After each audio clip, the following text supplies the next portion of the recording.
Hey y'all, I'm Morgan Young, and this is Long Story Shorts, where we bring you the news that you need to know in bite-sized packages.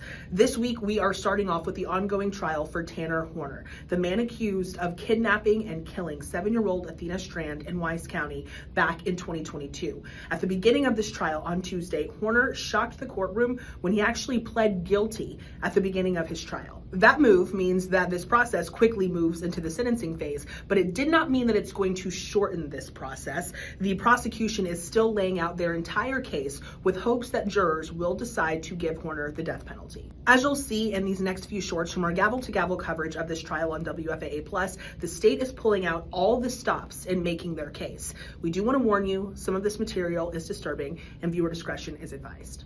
Punishment phase in the trial for Tanner Horner picks up in just a few hours in Fannin County. Horner pleading guilty to killing 7-year-old Athena Strand back in 2022. Natalie Haddad joining us live from the newsroom now with a look at what's happened so far. And Natalie, a lot of video was played for the jurors yesterday. Horner walking investigators through how he killed Strand. Yes, Dia, it will likely be another long and difficult day in court. Yesterday, we heard a lot of graphic details in the case. Prosecutors played recorded interviews Tanner Horner gave Texas Rangers after his arrest in 2022, where he described the last moments of 7-year-old Athena Strand's life and blamed his alter ego for the murder. Now, video played in court showed investigators questioning Horner. Throughout the interviews, he changed his stories a few times, first claiming he accidentally hit and killed Athena with his FedEx truck, to then admitting he strangled and killed her to protect himself.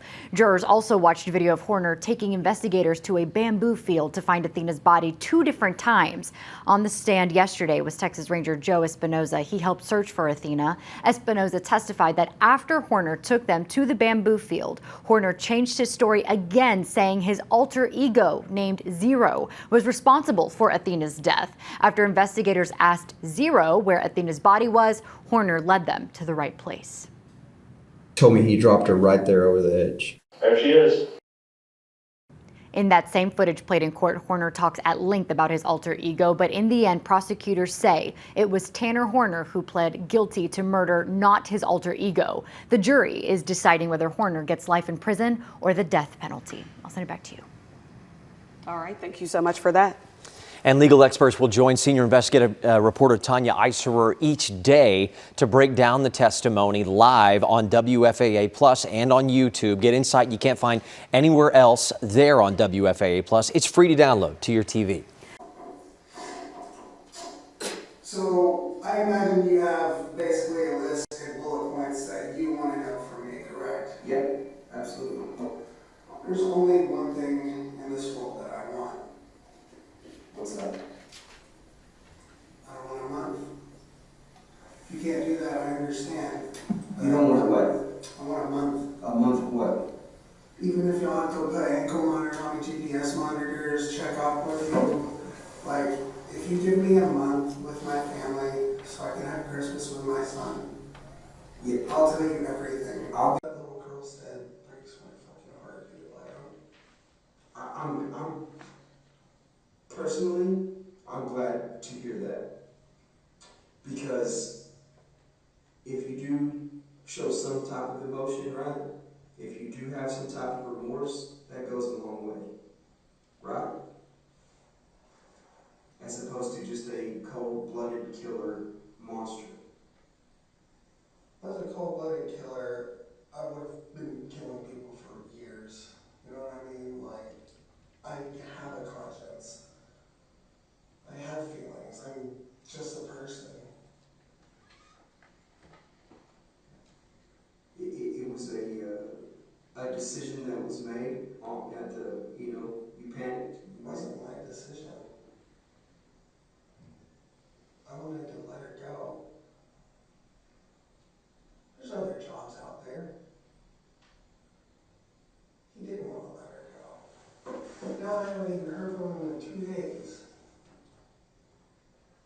Any point during all of this, does Tanner Horner ever take responsibility for what he does, what he did? No, sir. And during all of this, do you ask him questions about whether he feels remorseful or not? I do. And at any point, does he directly express remorse for what he's done? No, sir.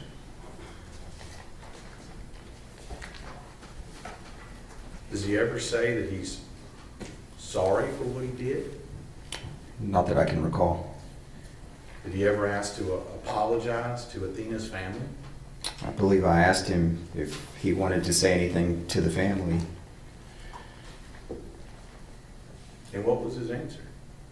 He just said he wanted to give him a hug, I believe was the response I got.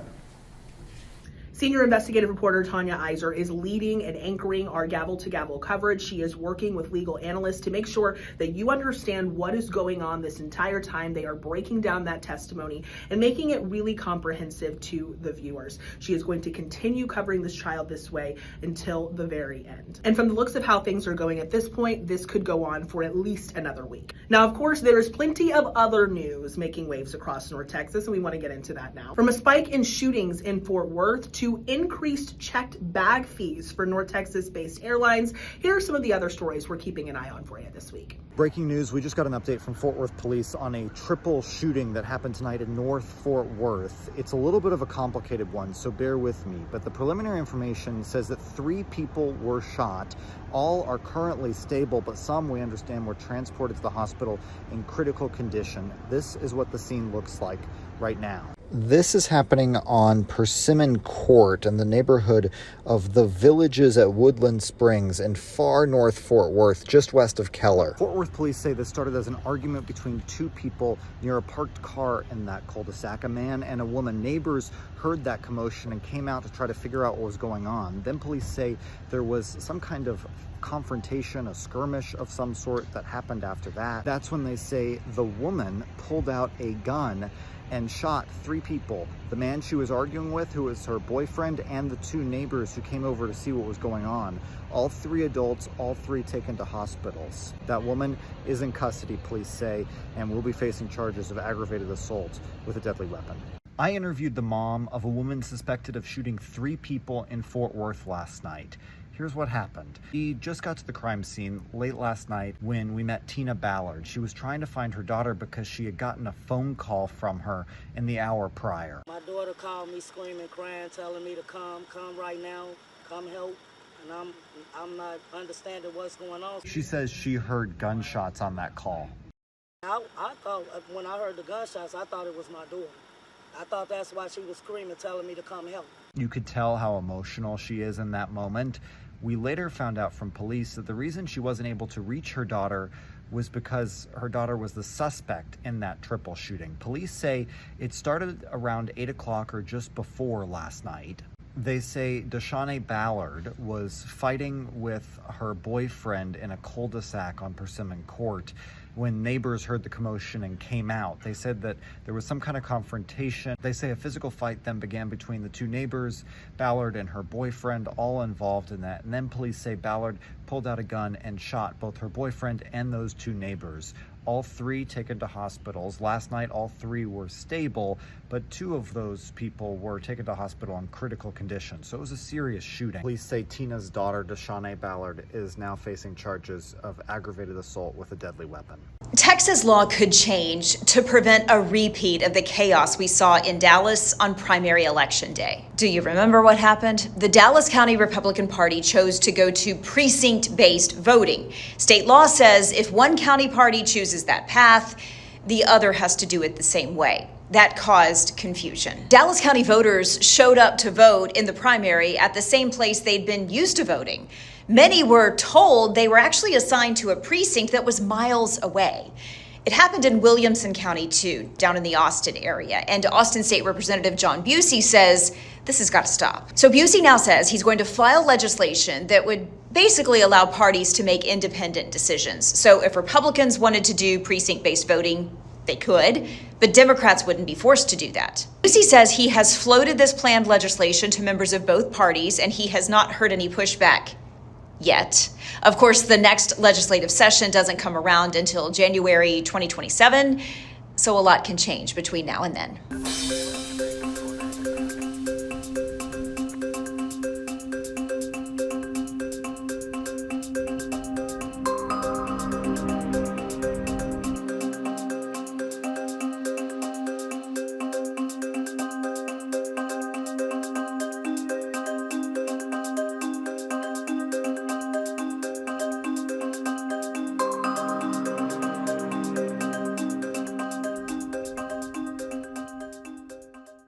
Big announcement today on a widening investigation. According to the Johnson County DA, what started with a North Texas couple now allegedly involves a former police chief.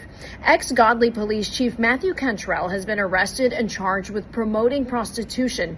Michael and Ashley Ketcherside are also under arrest. Ashley is charged with prostitution. Her husband Michael charged with continuous promotion of prostitution. Prosecutors say this was a years-long operation, and they allege it went beyond prostitution, including efforts to gather information on local leaders and school officials. The DA is calling this a growing public corruption investigation and says more arrests could be coming. Rapper Pooh Shiesty will remain behind bars after facing a judge for the first time for fellow rapper Gucci Mane's alleged robbing. Prosecutors say Lontrell Williams Jr. and his crew held rapper Gucci Mane at gunpoint at a music studio in Dallas. In court, prosecutors argued that Williams is a flight risk. His attorneys are fighting those charges, saying the FBI did not recover any weapons or stolen jewelry. Hi, I'm Eddie Garcia, Chief of Police for the Fort Worth Police Department. Thanks for being with us, Chief. Appreciate you. Thank you. So let's start with the big picture. Overall crime in the first quarter is down, I think 8% compared to last year, even more compared to 2024. What's behind that big drop? How are you feeling about it? I'm feeling great about it. I mean, what's behind the big drop is the tremendous work of the men and women of this police department who are on a mission to really continue to do what they've always done and serve this community the best they can. The support that we get from our mayor, from our council, from our city manager, all those things, right? And then the support we get from the community. When you have those three things working for you, when you have amazing men and women, when you have a supportive community, and when you have supportive mayor, council, and city manager, and a great city manager, those things are possible. So I'm proud of the work they're doing. Obviously, we're not doing any touchdown dances. These are lives that are at stake.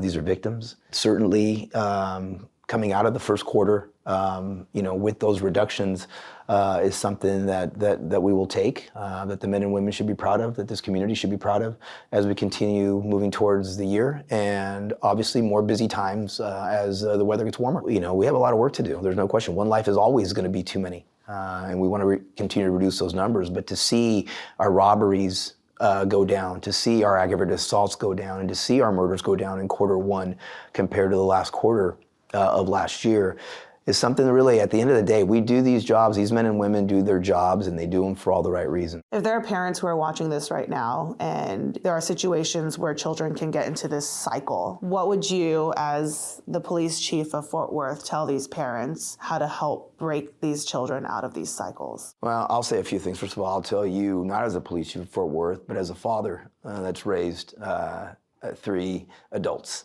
that we have to be active. That we have to be active parents in their lives, that we have to know who their friends are, that we have to know what they're doing after hours, that it starts there, life gets busy, and I understand that, but we have to do everything we can to improve, at the very least, the awareness, and it starts in the home. It truly, really starts in the home. If there are things with mental health, there's mental health resources that are throughout the city that could be helpful and beneficial as well. But really, truly, and this could be its whole conversation that we're having. But we as parents, and I'm not saying this as a police chief, I'm saying this as a dad, we have to be present, and we have to be aware, and we have to be involved, and we have to actively parent. We are on our way to Fannin County right now. One of the toughest stories we can cover as journalists is when an officer is shot, and that's what we have in Fannin County. A deputy for Fannin County was shot this afternoon. We initially got a tip from a law enforcement source about that shooting. We were reaching out to Fannin County for some confirmation of that. We just got that confirmation just after 6 o'clock that a deputy, as they were approaching a scene, was immediately met by gunfire. We do know that the suspect was shot and killed on scene. We know that the officer, the deputy in this case, was sent to a nearby hospital. We do not know the condition of that deputy at this time. We are heading out to the town of Leonard, We're told that's where it happened, and so we'll get you some more information when we have it. All right, let's change the pace a bit, maybe lighten the mood. Whether it's Salina or Louisville, the Dallas Zoo, or just another era altogether in Fort Worth, there is lots to celebrate here in North Texas. Here are some stories that are sure to spark your North Texas pride. Like, you know what? That's a good idea.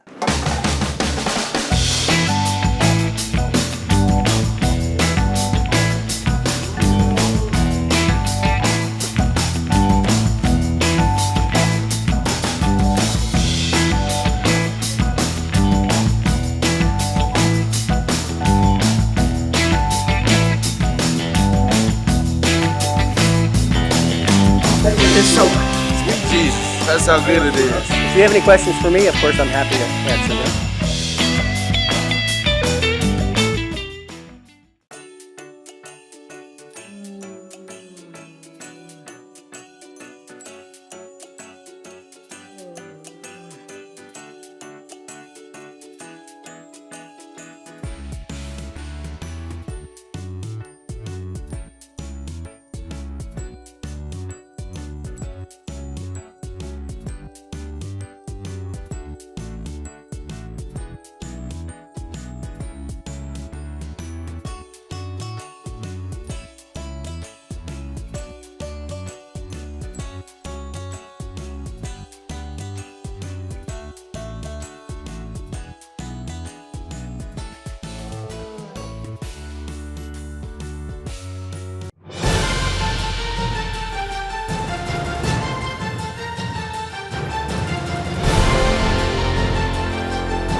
As we welcome the Artemis II crew back to Earth, take a look at how Fort Worth welcomed the Apollo 12 crew back after their mission to the moon with a full-fledged ticker tape parade. To say that the city of Fort Worth is looking forward to tomorrow's visit by the Apollo 12 astronauts would be a gross understatement. Alan Bean Day honoring Bean, his moonwalking companion Pete Conrad, and Yankee Clipper pilot Dick Gordon promises to be the event of the decade. It was called Alan Bean Day for the Wheeler, Texas native UT grad who spent 7 hours walking on the moon during the 1969 mission, but Fort Worth also celebrated his crewmates.